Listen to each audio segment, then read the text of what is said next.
bienvenido a este lugar. Oh sí, Señor, es bienvenido, Espíritu de Dios, damos gloria solo a ti. Tus sentimientos, mi Dios, así eres tú, así eres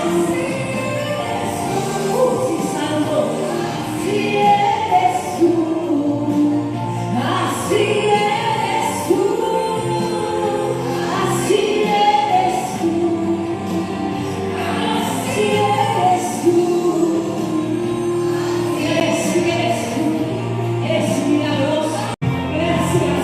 Gracias por tanto, gracias por todo, gracias Señor, porque eres bueno.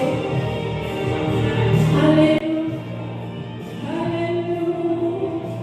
Hermano, siempre que alguien predique y ponga aquí al frente, preste atención, porque detrás de esa prédica hay horas de oración, de búsqueda, discernimiento, de entrega al Señor. Así que cada segundo, mi hermano, que alguien predique, por favor, acostumbrémonos y tengamos la buena costumbre, valga la redundancia, de prestar atención. ¿Sabe por qué? Porque en un minuto que nos despistamos puede ser la respuesta que estábamos esperando hace años. Amén, damos un fuerte aplauso al Señor y recibimos a la predicadora. La otra tierra de aflicción para José, Egipto, porque por muy señorote que fuera, no era su casa. Por muy señor que fuera el segundo de Egipto, no era su tierra, no era su casa y no estaba su parentela con él. Y él dijo, en medio de todo esto, a pesar de, le estoy parafraseando, he dado fruto. He sido un hombre fructífero. Por eso le puso al nombre a su hijo Efraín. Ajá. Y voy a traer el enfoque de esta noche es hacernos concientizar en ese punto. Nosotros estamos esperando que nuestros hijos nos cierren los ojos a nosotros, ¿cierto o no? ¿Qué madre de la que hay aquí está esperando enterrar a un hijo? Aquí todas somos madres, excepto la doncella que tenemos allá sentada. De ahí todas tenemos hijos. Y todas queremos, ¿qué queremos? Que nuestros hijos nos entierren a nosotros. No que sea al revés. Y voy a traer el enfoque de esta noche es hacernos concientizar en ese punto. Estamos hablando de José y todos conocemos la historia de José. Todos sabemos el peregrinaje de José. Todos sabemos lo que él vivió. Cuando él es promocionado, quiero que anote este dato, cuando él es promocionado, porque él había salido o lo habían sacado del exilio a los 17 años. Y cuando estamos hablando a este punto, estamos hablando que ya él tenía 36 años. De los 17 a los 36, no había sido nada fácil. No había sido nada bonito para la vida de él.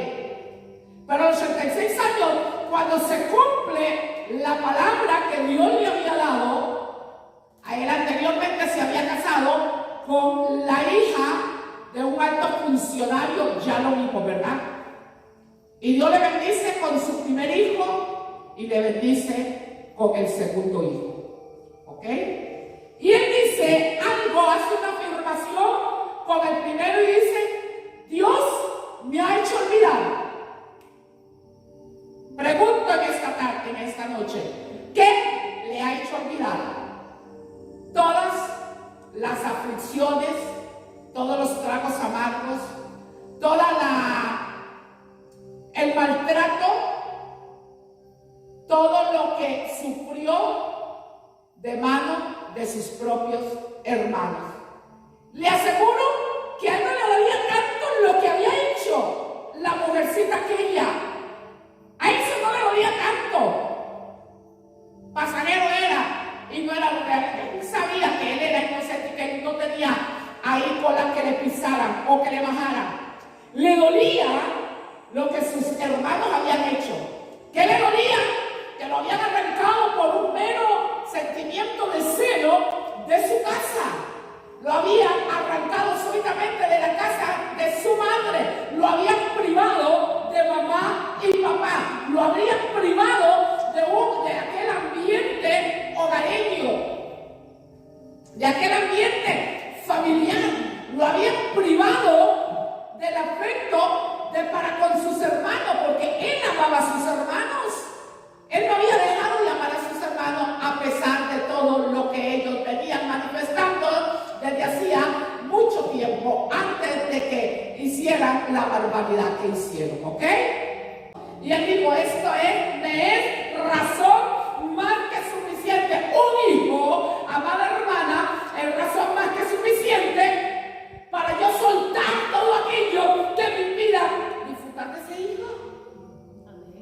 Me es más que suficiente para yo alegrarme todos los días y dedicarme a vivir esa maternidad. El padre a vivir esa maternidad. Y él dijo, este niño me da razón con esto.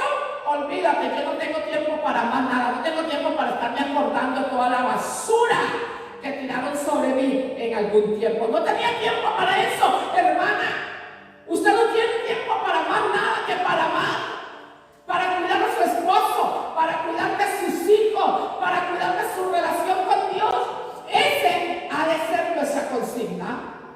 Pero quiero llevarlos un momento más allá. Y lo voy a llevar a Génesis, capítulo 50, versículo 22. Llegó a ver a nacer a los hijos de Efraín, al niño que lo había hecho olvidar todas las penurias de su vida, hasta la tercera generación. Además, cuando nacieron los hijos de Maquir, hijo de Manasés, él lo recibió sobre sus rodillas, lo que quiere decir que lo tomó como hijo propio.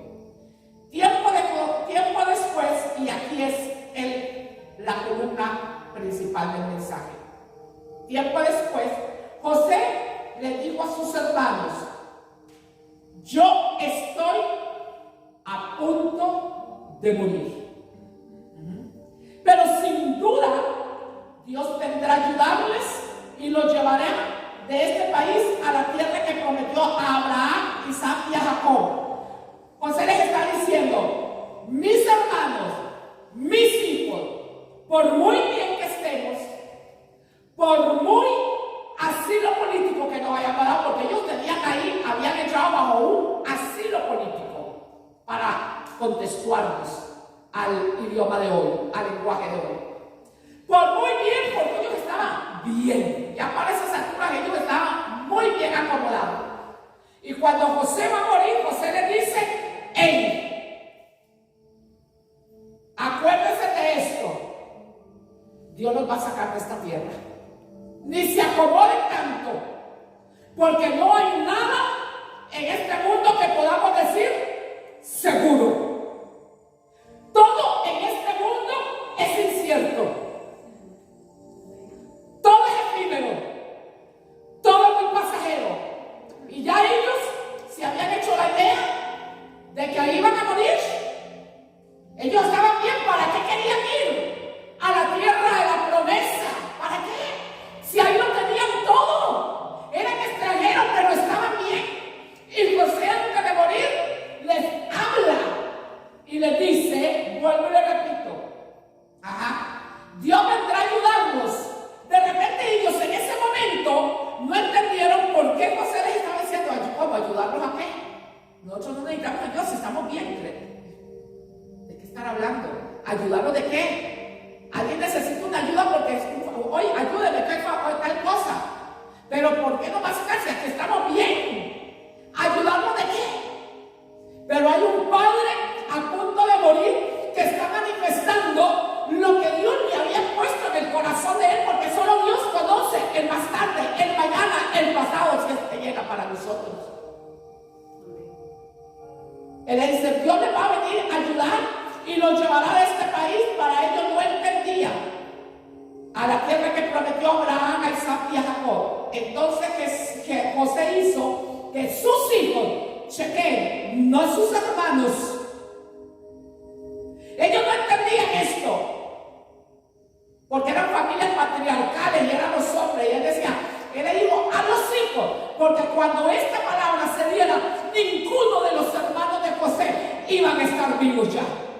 José le hizo prometer a sus hijos y les hizo prestar juramento y lo dijo: cuando esto ocurra, en otras palabras, ahorita ni lo entienden, ustedes no saben de qué tema, pero esto se va a llegar a cumplir. Vean lo que dijo: ustedes deberán llevarse de aquí mis huesos.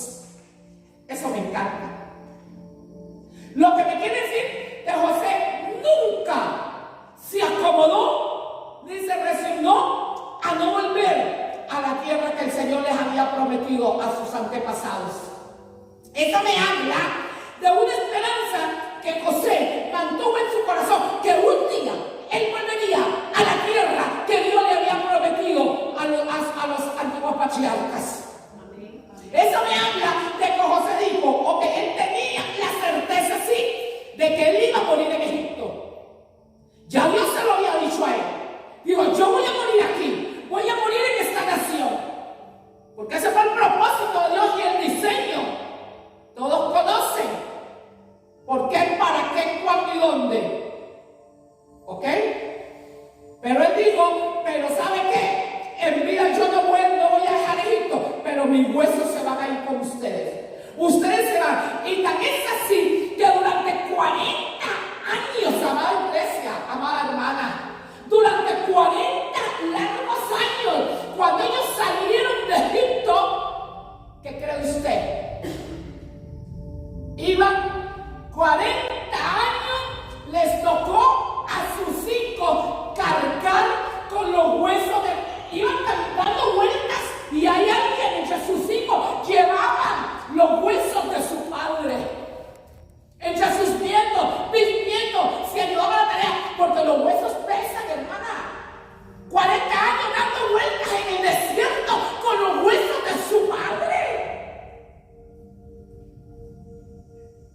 Este hijo ha de tener algún trabajo con su padre, y eso se lo tenemos que enseñar nosotros.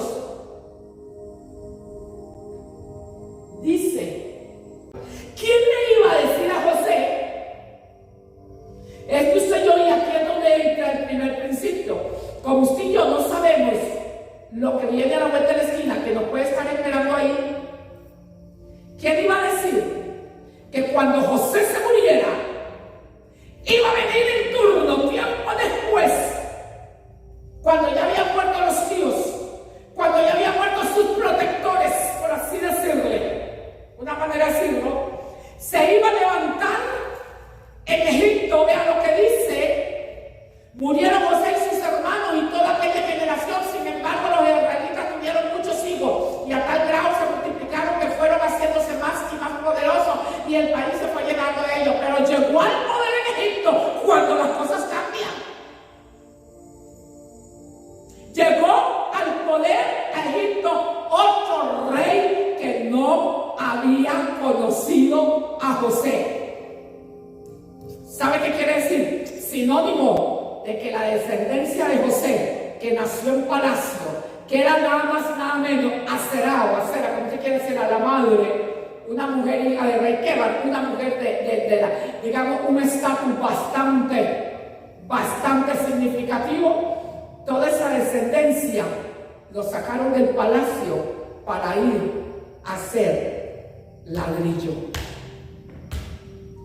Fueron esclavos. Cuando ellos estaban pasando, posible, ellos se acordaban y decían: de esto fue lo que habló mi abuelo, mi bisabuelo, mi tatarabuelo. Esto fue lo que dijo. Ya los hermanos no estaban, pero Efraín y Manasés entendieron que ya Dios les había advertido lo que iba a suceder. Ya Dios había advertido a José tocante de sus hijos. Alguien dijo que el que no conoce la historia está condenado a repetir la historia. ¿Quieren al Padre que veamos aquí? Queremos que nuestros hijos repitan nuestra historia. A ver, alguna bien valiente, ninguna. Entonces, para que eso no suceda, ¿cuál es el trabajo? ¿Por qué José me dijo así y así y así?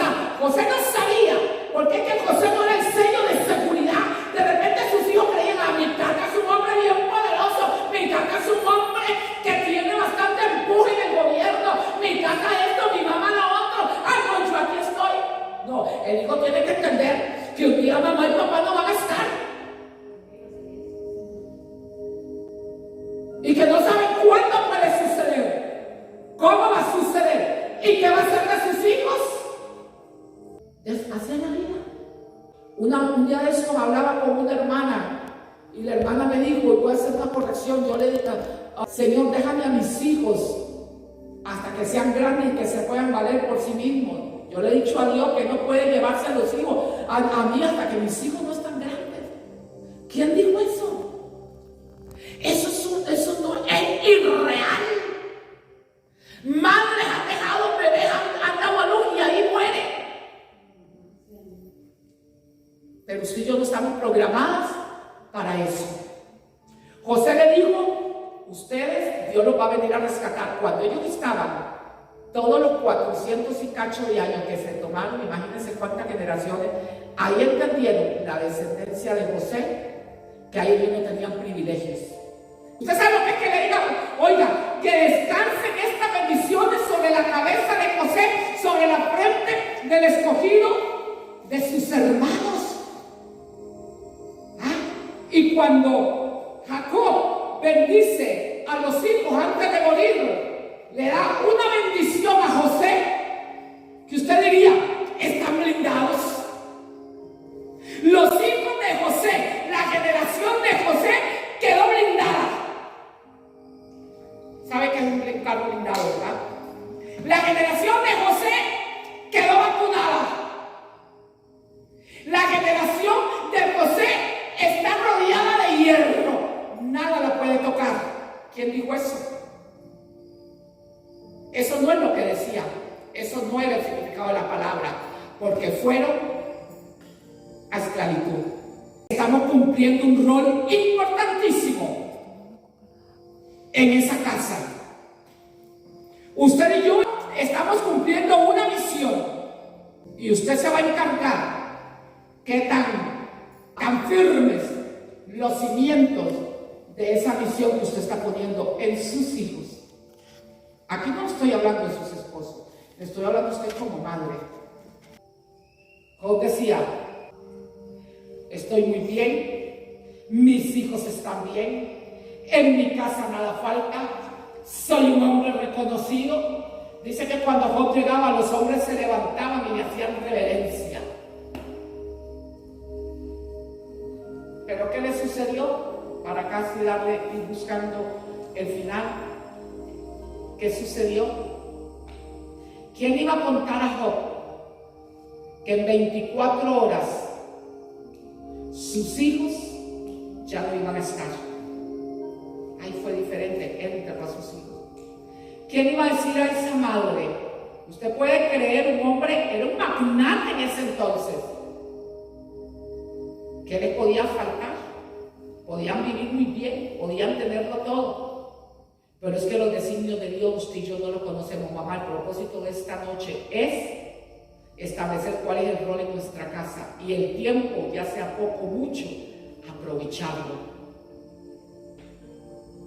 A mi hijo me habla de un hombre tan derecho, tal cual lo dice en el capítulo 1, hubo en Uz un varón, y cuenta todas las virtudes de él.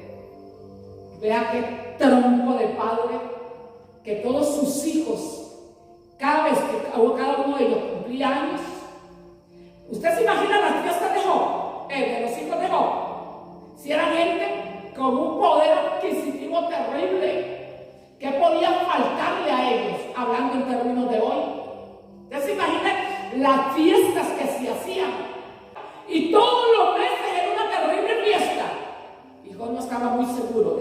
cualidad de ellos, tan es así que dice la Biblia que él como padre, como era así, dice que él se daba la tarea de ¿qué?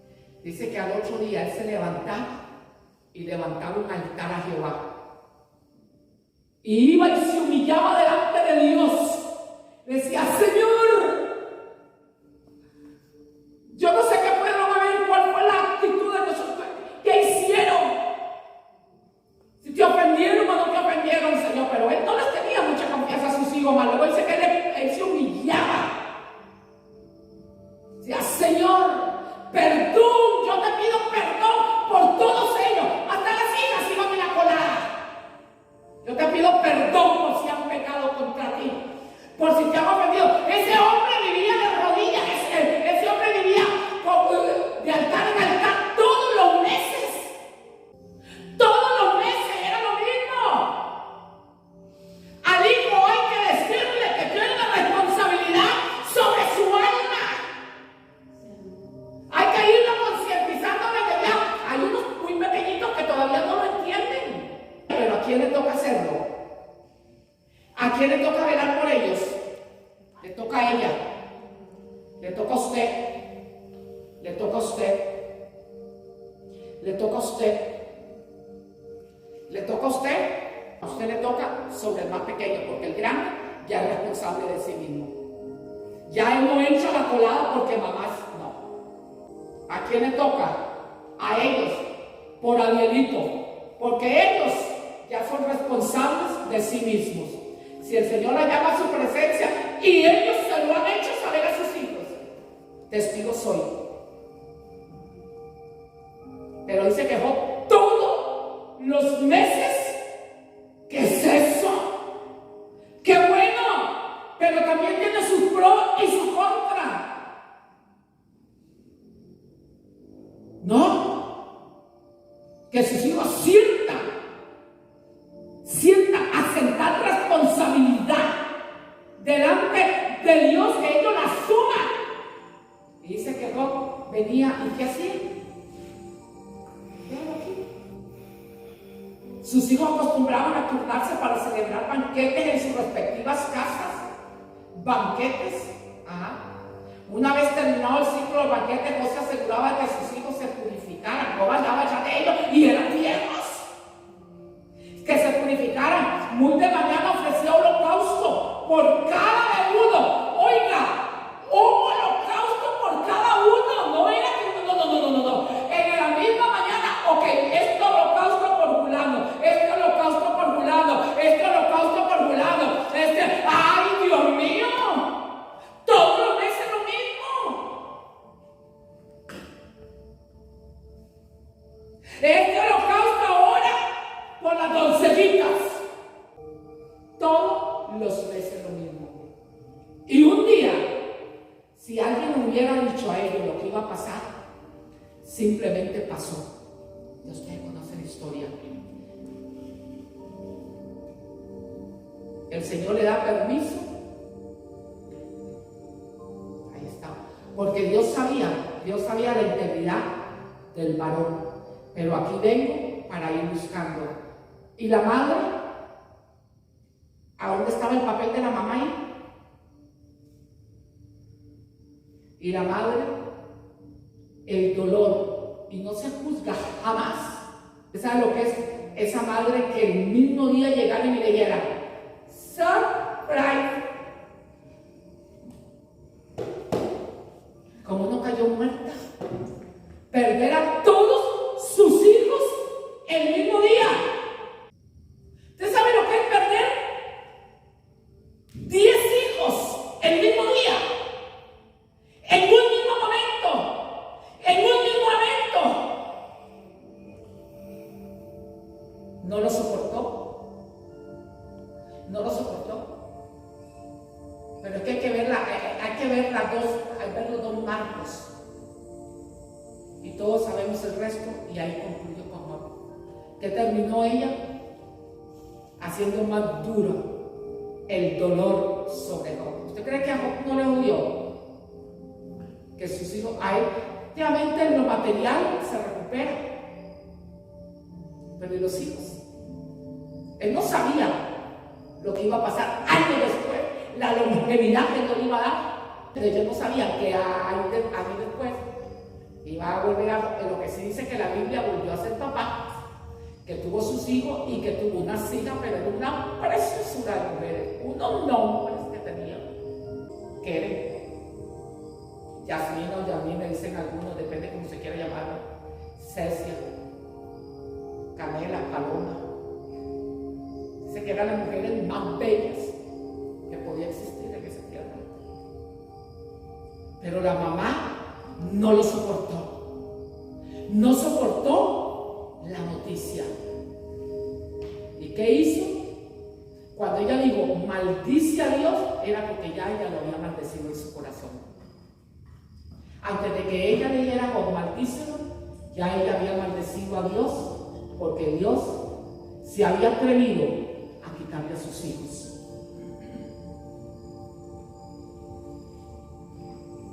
O volvemos a donde arrancamos.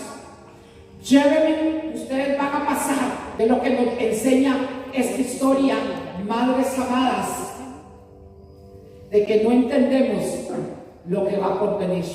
No lo sabemos, pero sí hay algo que sí sabemos, que todos los días vamos a trabajar por esos hijos, para los que tenemos nietos ya, por esos nietos. Y que un día que nosotros no estemos, un día que ya usted no esté, y comiencen a vivir, es más, no precisa que no esté, aunque usted esté, que ellos van a comenzar su propio proceso, ellos sepan ya de qué se trata la materia. No lo podemos meter, hubiésemos querido hacerlo, pero no podemos. Esta bolsa la sellamos. Ya sellada, aquí no entra nada, ¿cierto? ¿No? Sellada, aquí no entra nada. Nada. Quisiéramos meter a nuestros hijos aquí, ¿cierto? No, pero no funciona. Eso no va a funcionar. Entonces, ¿qué hay que hacer? Abrirlo y exponerlo totalmente para que él o ella decidan qué van a hacer en Navidad y que sepan que una mamá y un papá les habían hablado muchos años antes, pero que esa mamá y ese papá le dieron las herramientas correctas. Cuando ellos, si se tuercen en el camino, tener yo la certeza de que no fui yo la que propicié que ellos eligieran ese camino. José no volvió a su seno de nacimiento, pero sus hijos sí regresaron. Dígale, no me quiero conformar. No me quiero conformar.